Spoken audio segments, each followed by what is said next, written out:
Bertrand est sans cesse confronté à de nouveaux récits de victimes de pédophilie. Son association La Parole Libérée souhaitait briser le silence avec son site internet. C'est chose faite, il a fallu moins d'1 an pour collecter ces 400 témoignages. Il fallait le faire, c'est manifestement un bienfait pour beaucoup de gens.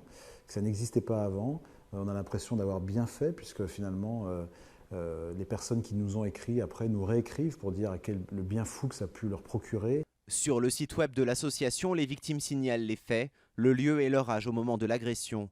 Grâce à cette plateforme, certaines victimes se révèlent parfois très tardivement.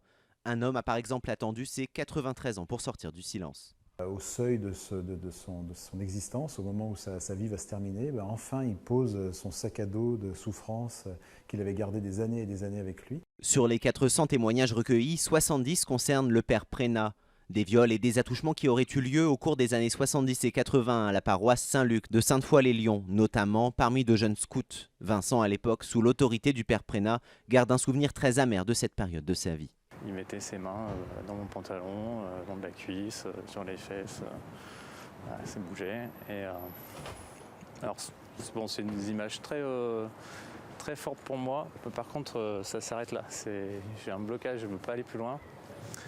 Alors pour moi, je dis voilà, c'est limité à des attouchements, ce qui est déjà énorme. En avril dernier, l'épiscopat français a également ouvert une boîte mail afin de récolter des témoignages.